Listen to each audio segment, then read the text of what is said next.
What's good, everybody? Welcome back to another reaction with your host, the ignorant eclectic mad genius, and today we are checking out another That Boy Will's channel. I guess the Americans are finally seeing what's coming. Is the title. So I'm gonna stop talking. Hit that like, hit that sub, tell a friend, and tell a friend. Shout out to everybody from Facebook. Shout out to everybody from YouTube. Shout out to everybody from all the other platforms that we rocking on. Let's do this. I'm saying this, and that it is not a top of the page headline story across the country, but the U.S. Army just swore in 4 tech executives as lieutenant colonels. The CTO of Palantir, Peter Thiel's company, the CTO of Meta, Mark Zuckerberg's company, and OpenAI's chief product officer and former chief research officer, the company belonging to Sam Altman. These 4 men are all now one rank away from a general, second in command for field grade officers. There are 16 ranks lower than a lieutenant colonel, and these 4 untrained civilians just leapfrogged over soldiers who have dedicated their entire career and lives to the U.S. military. That's the DEI diversity stuff right there. Bingo. Apparently, these men are going to work on targeted projects to help guide rapid and scalable tech solutions to complex problems. A sentence that means absolutely nothing, because clearly this is just a way of giving these companies access to top secret information without them having to go through any pesky background checks. And if that doesn't scare you, it really should. Because we already know that Palantir is building a massive centralized database, using much of the information they acquired from Doge, Elon Musk's foray into the American government. These billionaire tech bros are compiling lists of our most sensitive information, our tax records, medical data, bank accounts, social security information, immigration status. This administration is allowing them to build the infrastructure for techno-feudalism, with our greatest liability at the head of all of it. And that's why I've always said that literally our data should be our data. We should be able to make money off of our data. Our data should not just be free for other people to make money off of it. We should be able to make money off of our data. But that's a whole techno world thing or whatever, and people still think that I'm crazy for thinking that way. I mean, I'll be crazy, but that's just me. Authoritarianism in the form of data and surveillance. It is a horrifying and blatant conflict of interest that harms the safety and security of all Americans. There should not be this much overlap between private tech and the U.S. government, certainly not between private tech and the U.S. military. I do not know how asleep at the wheel Congress can possibly be, but they should be shutting this down immediately. And every single one of us should be demanding that they do it. The people who are using the government against you are now taking over military authority. The corruption is calculated and staggering, and I can only hope our veterans and active duty military are paying incredibly close attention. Shit, I hope our veterans in the military are saying something about that, bro. Like that, because that, if I was you, I would feel super disrespected. And I have family who are ex-military and who have been in war and everything else, World War II, for my grandpa and everything else. And shit, when his my great grandfather or whatever, his father, hey, bro. Now that you know, you should be talking about it. Here's the thing. I don't put nothing past any of these people that they just named, because these billionaires don't operate by the same rules that we operate under. Shit. Back in the day, Amazon used to fulfill orders for Toys R Us or KB Toys, one of the two, and they stole all of their customers' information, cut the toy company out, and went directly to their customers. They had everything on them already, their buying habits, spending trends, and all of that kind of stuff. So but that's corporate information, though. Like, what? Not corporate information. That's just basically how corporations work. Supposed to believe that these people are not going to do this for the government to our detriment? Shit. It's already in their playbook, man. Businessmen are the gangsters. They the real thieves, stealers, the finessers. This is the New Jersey State Police. We're asking you a clarifying question. What the fuck is a First Amendment zone? Into the designated First Amendment zone. What is a First Amendment zone? The troopers will point you in the direction of the First Amendment zone. Where in the First Amendment does it say it only applies to zones? This is the New Jersey State Police. Oh my God. Hey, boys, New York, New Jersey, listen, boy, hell no. United States Army veterans. What the fuck is a First Amendment zone? Stop estimating. They are doing everything that we said they would do. The very idea of a First Amendment zone implies that everything outside of that zone is not protected under the First Amendment. So I have a question for you. Right now, wherever you're standing, Are your feet in a First Amendment zone? Because if they're not, you may not have the First Amendment. Now, they're already making a list of these violators. Don't believe me? Here's a list of everybody that the federal government says is not protected under the First Amendment. Listen, it started out over in the UK first. I'm not surprised that it's already that is here. I'll be honest with you. I'm not. And as much as they attempted to take out literally the first, basically people speaking on like not mainstream media, but like the YouTubes and everything else, the Facebooks and everything else, how much they try to cancel everyone who's spoken against certain things, like even the COVID stuff or whatever. Y'all remember in 2020, 6 years ago, when you couldn't even allude to COVID, or you couldn't allude to anything on social media without it being flagged or your channel being taken down and everything else. Now the individuals who were telling everyone that this was a fake thing, this is a psyop, da da da da da, they're just trying to do certain things to you, da da da da. And we all find out now that the conspiracy theorist people were right this entire time, and they're just trying to sweep everything under the rug like nothing happened.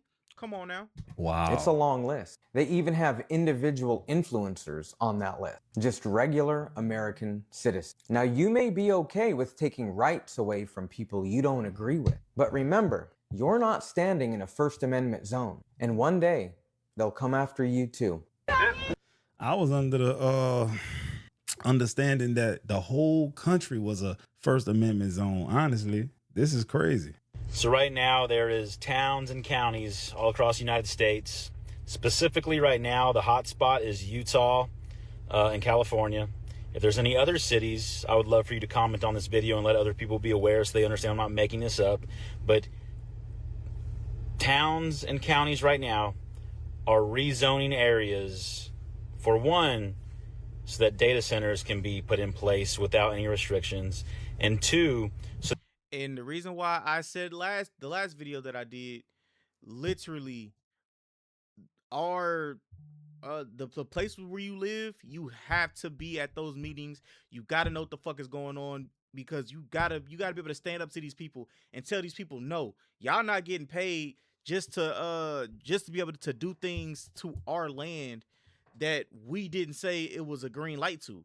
Fuck no. That they're able to take your water rights and they can control the well on your property. So if you have a well on your property and you're currently receiving free water because you have a well and you've had a well for God knows how long, they are trying to take that away from you. They are trying to monetize off of it. So what does that mean? That means that they could put a meter on there, and 12 months later they could say, hey, we're going to start charging you for the water. They're going to use scare tactics. They're going to tell you that the earth is running out of water, even though we have had we've had water for thousands of years. It's not going anywhere, okay? The earth is, 75% fucking water? Water's not going anywhere.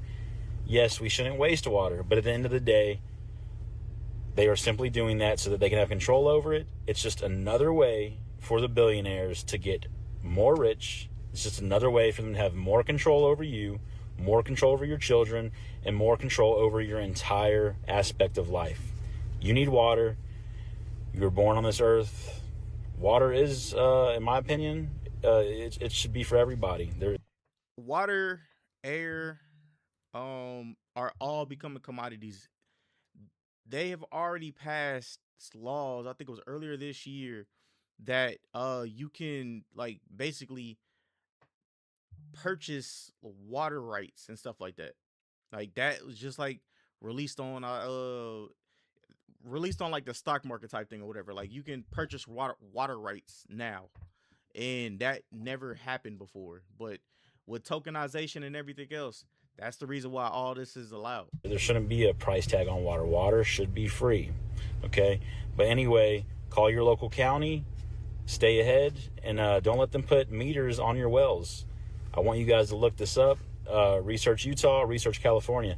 And if you have heard about this going on in your county or it's coming to your county, comment on this post and let everybody know.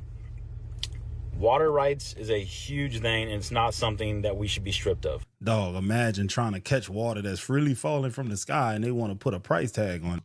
it's illegal. At least like where I'm from, I've had conversations with people, and that is illegal. If you like capture water or whatever, and like you're not even like reselling it, but like it's rains a lot and things of that nature, and you you use it for like your land and stuff like that, and they catch you, you can be fined. I think it was like the guy told me it was like $2,000 for catching water on your property. On your property. Not city property, your property. That is some crazy shit. Oregon man was convicted and sent to jail for collecting and using rainwater on his own property, sued by the state for theft. Rancher Gary Harrington built 3 large reservoirs on his own land to collect rainwater and snow melt.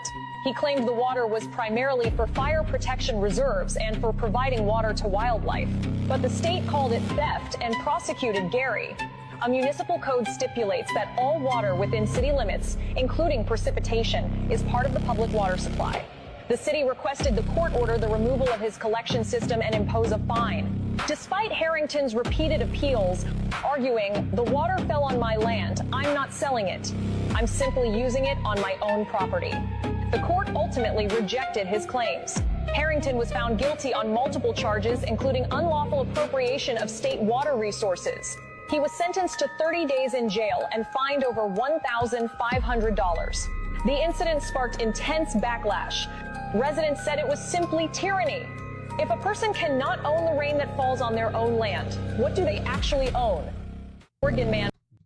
And mind you, I live in the Midwest, so it rains a ton down here also. And all of that stuff is what he went through. I know somebody who's went through basically the same thing. This is unbelievable, unfathomable. In 1945, a French political theorist wrote a book explaining why government never shrinks back after a crisis. Every emergency since has proven his theory correct. You'd think a book called On Power, written right after a world war, would be about dictators. But the book isn't really about tyrants. Bertrand du Jouvenel's target was something more insidious: the emergency measures that never quite go away. Du Jouvenel's argument is that power doesn't grow through conquest. It grows through crisis. Every emergency creates temporary agencies, temporary rules, and temporary budgets, and each one of them builds a permanent constituency that needs the emergency to keep existing. The crisis ends, but the bureaucracy doesn't. Income tax withholding started as a temporary wartime measure in 1943. Rent control in New York started the same way, as an emergency wartime rule. Entire COVID-era programs are still funded years after the pandemic ended. None of them were planned as permanent. All of them became permanent, because the Jouvenel's ratchet only turns one way. So ask yourself, what temporary measure is being passed right now? In 20 years, it'll probably still be here. I mean, the jokes write themselves, bro. I was able to access zoomed-in footage of every single person who walked on that trail over the last 30 days without using a password. This guy is exposing a $7 billion surveillance company. Myself, John Gaines, and Joshua Michael found close to 60 security vulnerabilities within or closely related to Flock Safety's ecosystem. We were able to connect to and completely take control of the ALPR cameras. We could view or modify the footage. We could install malware on them. We could view the hard-coded credentials that led to other places, and there was even one that allowed us to track the real-time GPS location of police vehicles. I published a selfie video, literally pulled from one of the newly deployed Flock cameras right down the road, and showcased how easily I was able to access zoomed-in footage of every single person who walked on that trail over the last 30 days without using a password. Some of these findings were reported to Flock directly, and some of them are now published and flagged by MITRE, which is part of Homeland Security to manage cybersecurity threats. Some of these are still. We shouldn't even be having Flock cameras, and the and Flock's competitor, who is owned by the big three, who own damn near everything, rated today as high or critical vulnerabilities. Members of U.S. Congress have cited my research in a published letter to the FTC calling for a formal investigation into Flock's negligence as a risk to national security. So how did Flock respond to all this? CEO himself claimed that Flock had never been hacked. I watched Flock representatives stand up at City Hall meetings just like this one, look people dead in the eyes, and despite evidence verified by MITRE, claim that Flock has never been hacked. A few minutes later. Yeah, there are not documented breaches online. There's documented attempts to intrude on a single camera online. I want someone to help me understand, given the evidence that we produced, how anyone would think that signing more contracts with any third-party surveillance vendor would be a good idea without setting up an independent security and ethics audit first. I was able to access zoomed-in footage of I got a partner who was telling me in Jefferson Parish, he stay in Metairie, that they basically fly the drones around his apartment. Like he'll be on his balcony or whatever, and the police drones will literally and stop right in front of your damn window. Shit crazy, bro. What you doing, bro? And they're heat seeking, not heat seeking, but they're they have the heat wave, so they can tell if you in there or whatever, even through the walls. They pick up your heat signature. The scariest part about the 18 cops so far found to use the Flock system to stalk their exes, but it wasn't just their exes they were stalking, and we're not just talking looking up license plates a couple of times. This one police chief in Kansas alone ran his ex-girlfriend and her new boyfriend's license plates hundreds of times, using the information to then hunt them down. The fact that this is becoming more common and more alarming, and the fact that it's not just their exes, these cops are now being found to be actively stalking via the Flock cameras. This Missouri officer ran one woman's license plate over 300 times. Another officer in Florida running another woman's license plate multiple times, then planting an air tag on her, and then tried to get his colleagues to help him on stakeouts to continue to stalk her. This MPD officer wasn't even using it to track ex-girlfriends or current girlfriends. He was simply using it to track any woman he was interested in via the Flock cameras. This 35-year-old officer was found to use the Flock system to stalk his wife, his mistress, and his romantic rivals. There are now lists being put together of the amounts of cops who are using the Flock system not to fight crime as it was intended, but what they're calling romantic stalking. This isn't even happening in certain towns or a handful of states. This is actually occurring across the country, the top 7 states being Florida, California, Wisconsin, Georgia, Kansas, Texas, Arizona, where these officers aren't just stalking women, they are stalking men too. The scariest part of Hey man, you know what's interesting? If someone that works at a hospital goes into your medical records for like any other reason than them actually having to, they can get in trouble and go to jail and get fired and all that kind of stuff. The police do it, you get a little note like this. Where's the real punishment? The police should get twice the punishment that a civilian would get for doing something like that, because you're supposed to uphold the law. But this is that overreach shit. This is the over surveilling, because they have the capability of doing it. Here's how the system works. You pay taxes to the government pools that money and uses it to provide the people with essential goods and services that they need. In this country, we've got a different system for getting the things we need. Take healthcare. We pay taxes to the government, and the government gives our money to a middleman, for-profit insurance companies or for-profit health providers. And the insurance companies provide health coverage in exchange for maybe some more money from us, and a deductible that covers not everything, certainly not your teeth or your skin or your eyes. It's a pretty good system if you own an insurance company. Companies like United Health and Aetna collect 70% of their health plan revenue from government programs. Humana, 90%. These health plan businesses would not exist without our tax money. And it's not just healthcare. It's pharma, oil and gas, higher education. Taxpayers subsidize these industries, who then take their profits, and we still pay so-called free market rates for their product. It's a classic double dip. Here's how the system works. You pay. Every day is something, bro. This is a scam. The next page in 2031, anyone making less than 15,000 sees that. Check this out. I thought this was a mistake. I thought I was not reading this correctly. An increase in their taxes of 74.3%. And from 15,000 to 30,000 of 20.6%. Is that correct? Or is that, did you guys make a mistake, or is that like...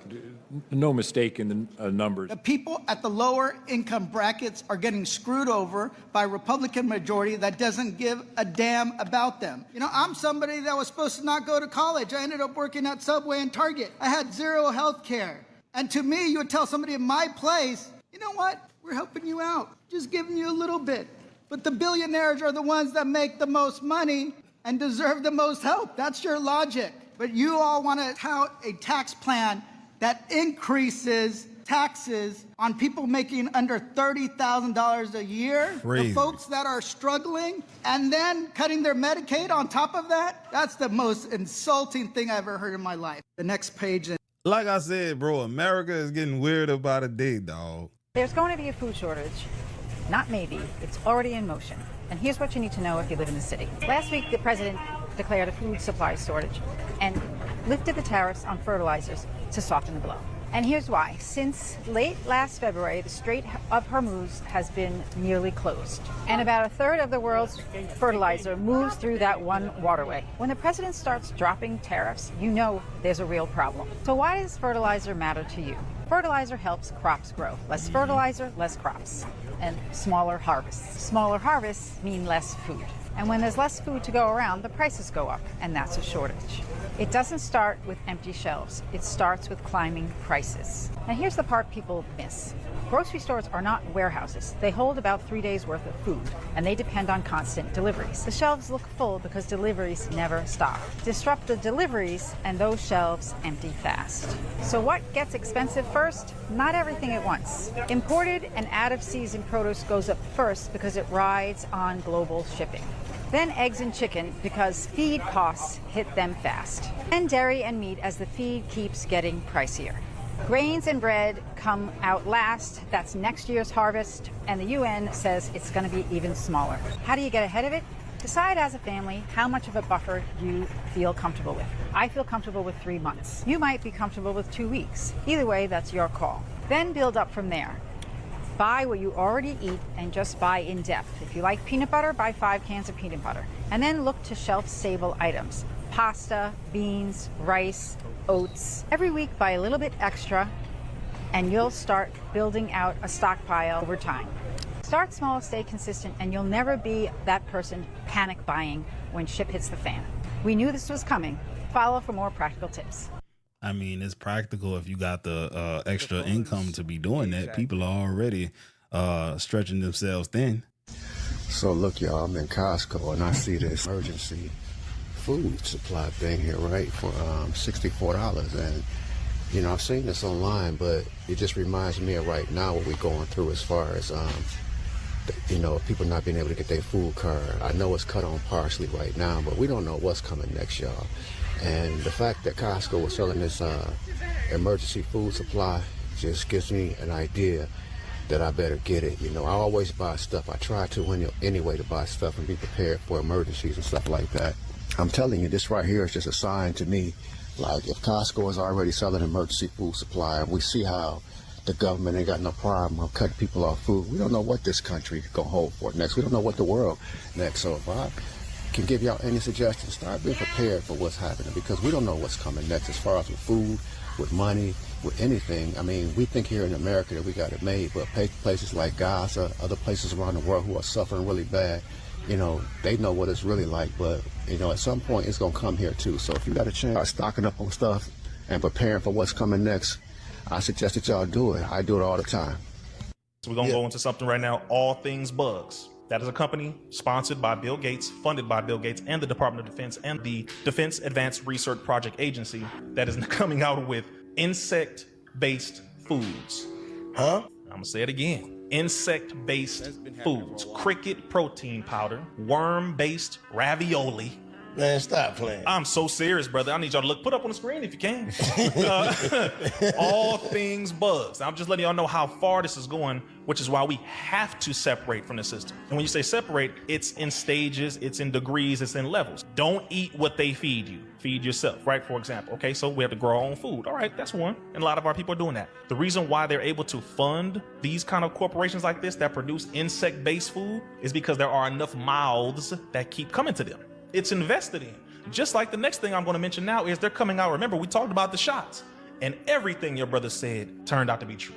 Now they say, well, damn, we know that they're not going to take these next round of boosters and all this nonsense. So what are we doing? University of Riverside in California. I'm so sad that it's in California again. But University of Riverside has been studying putting mRNA, messenger ribonucleic acid, which is the primary component of the shots, putting that in lettuce, potatoes, soybeans. So basically, instead of you taking a shot, because we know you more than likely ain't going to take another one after what we just did to y'all, you're going to eat this lettuce, though, and them burritos and them bowls. You're going to eat these potatoes with them eggs and all that you're eating. I'm serious. Y'all hear what I'm saying to you? Yeah, this is a very real thing. mRNA injected foods. How you be so knowing you're going to eat this? your vaccines instead of getting the shot of a vaccine. How you be knowing all this stuff? It is my duty It's my purpose, right? It's my mission. Like we all have our place in the mission. This is mine. Not only do I have to know the information, I have to spread the information, then I have to create solutions with which to activate on that information. And all this stuff can be researched and fact checked all day long. That's why I'm giving you names, references, all that. Because we're not gonna get up here and just spew some nonsense just so we can look good and look at me, brother. I'm not into that nonsense. We do this in real life. They'll do this. They'll put it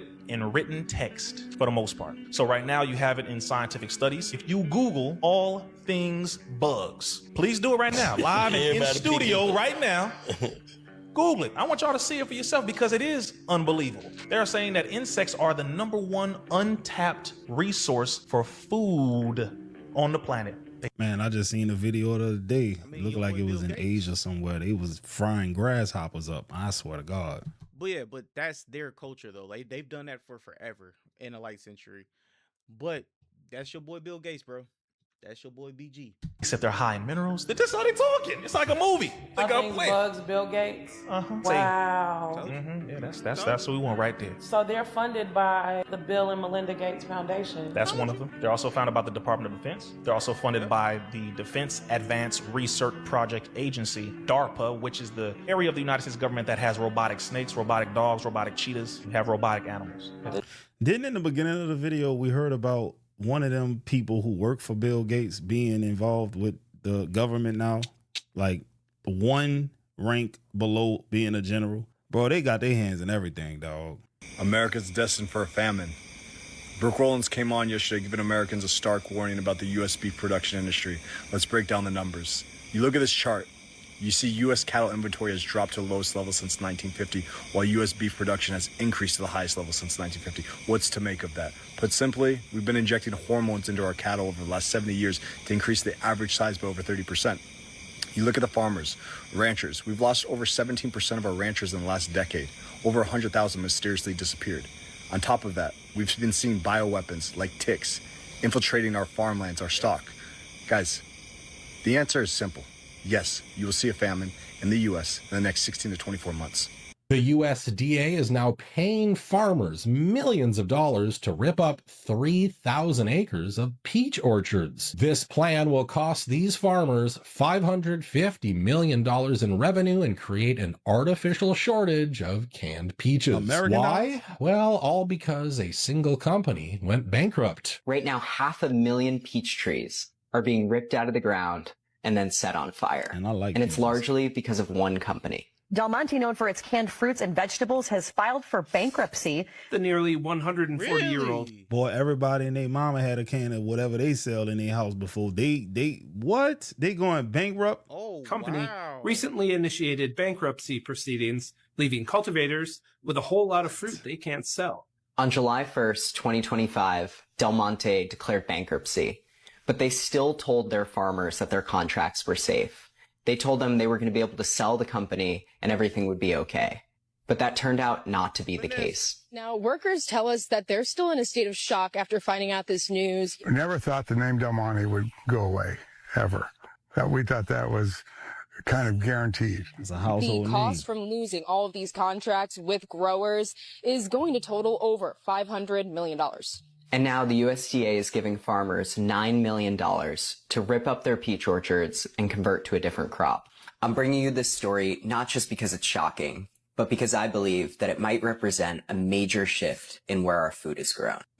Yeah, just rip out all of the stuff you feed yourself with. This week, Trump made it legal for farmers to put human fecal matter into your food. Unfortunately, you did hear me right. There's a product known as sewer sludge, also known as biosolids. It's made of human feces, industrial waste, firefighter foam, household products, manufacturing byproducts, and it contains PFAs, also known as forever chemicals. Already spread on millions of acres of farmlands a year, but it had heavy regulations because of the Biden administration. You see where this is going? Sewer sludge, which sounds gross even coming out of my mouth, has already sickened farmers, killed livestock, polluted waterways, poisoned meat.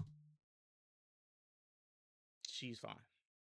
The eyes got me. Food products that were grown on the land. And you know what the Trump administration and the EPA under Trump decided to do?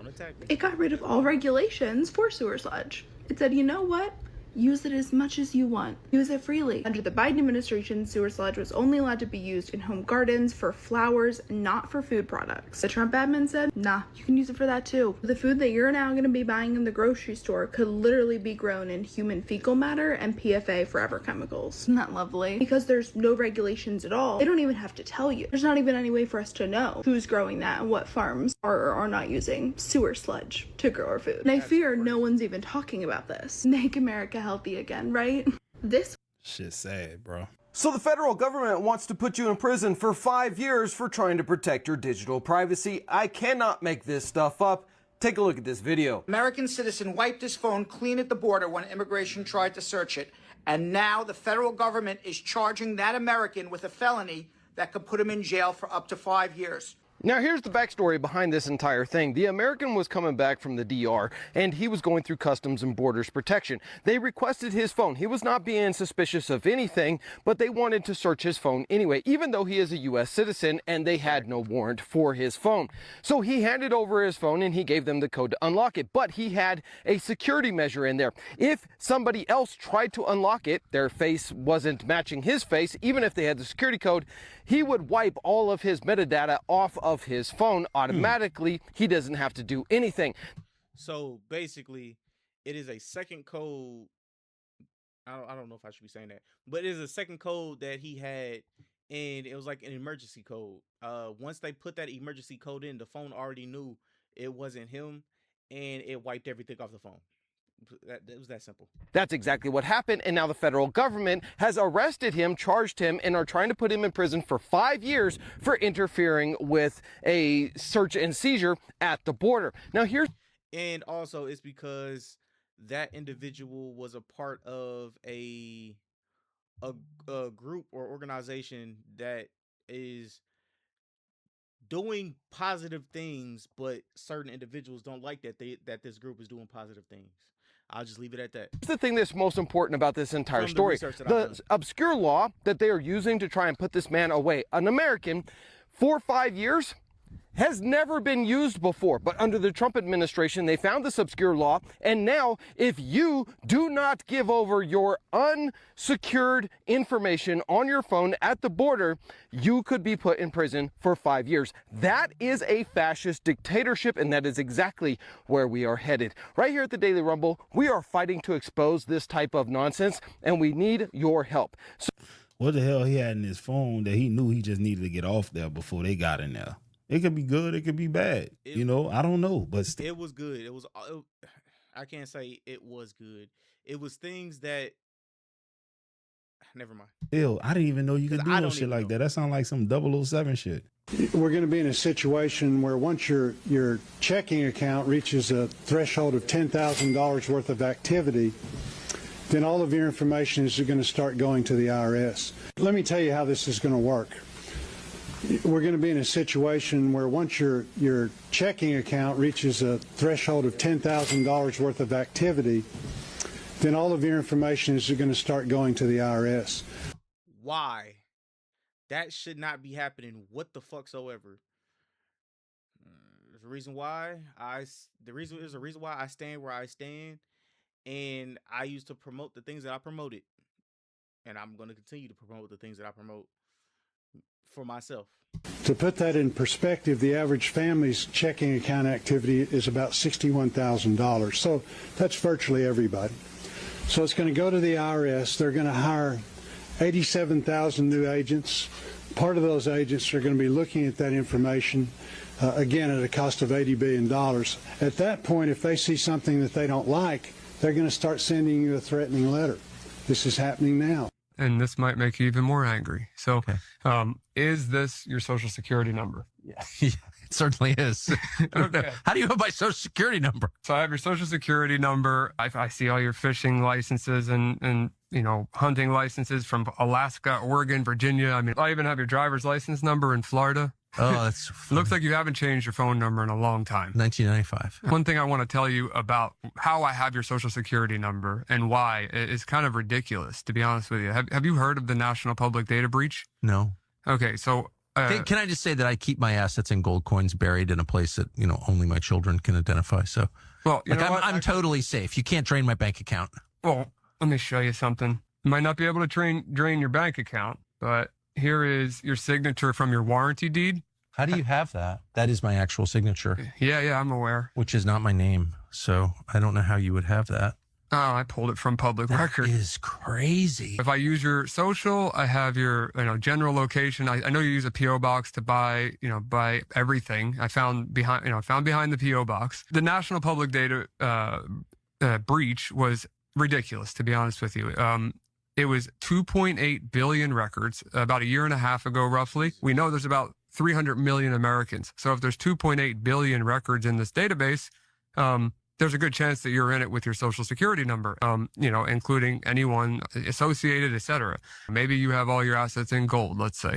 Like, I have the ability to call your electric company and pretend that I'm you. And like, we want people to know if they're in this, like, immediately, because if your social's exposed, you should be freezing your credit, like, right now. The scariest part about this is that he didn't even get this information from hacking. And this is what most people don't understand about modern society. Or social engineering. And if you're not in these types of realms and like these like rooms and stuff like that, you would not know any of this stuff even exists. And like, that is, at least for my community, that's a big red flag. Information is constantly being stored, collected, sold, leaked, cross-referenced, and aggregated by companies that you forgot you even gave information to. Most people have already left behind enough digital breadcrumbs to build a profile on. And the craziest part is, modern society, we normalize it. We traded privacy for convenience so gradually that people barely even question it. Everybody wants Face ID, smartphones, cloud storage, one-click ordering, apps connected to apps. But no one stops to think what happened when all this information gets combined together. That's the real danger. It's not one guy sitting in a dark room typing fast. The real danger is data aggregation. The average person today probably leaves behind more behavioral data in 1 month than historical rulers left behind in their entire lifetime. Now think about how crazy that is. And to be clear, even people who don't post online still exposed. But social media oftentimes completes the puzzle, because now strangers don't have information on you. They know your routine, your habits, your children, your relationship, your vacation, your lifestyle. People build psychological profiles on themselves every day and don't even think about it. And this is why historically the wealthy and the powerful value discretion. They understood that visibility creates vulnerability. And today, the average person has way less privacy than they think they do. Yeah, that's wild, dog. You know, if you somebody that got a little money or whatever, and you like to flash it and show people what you got, you just closed on a property, you're traveling, you own crypto, you're basically making yourself a target for anybody to try to, like, sue you for something, because we know that you have things. The rich people put their stuff in like trust, and they hide it, right? They don't want to really own it. They want to control it, right? It'll be in like a little safety box, in a trust or something, and you don't know who owns it. Yeah, that's why there's certain things that I research and do, and some things that I want to implement in my life and things of that nature. But that just takes time. Also, it takes knowing individuals and everything else, man. Hit that like, hit that sub, tell a friend to tell a friend. I will catch you on the next one, man. Peace. Oh yeah, like usual, the link for the original video will be in the description below. Yay.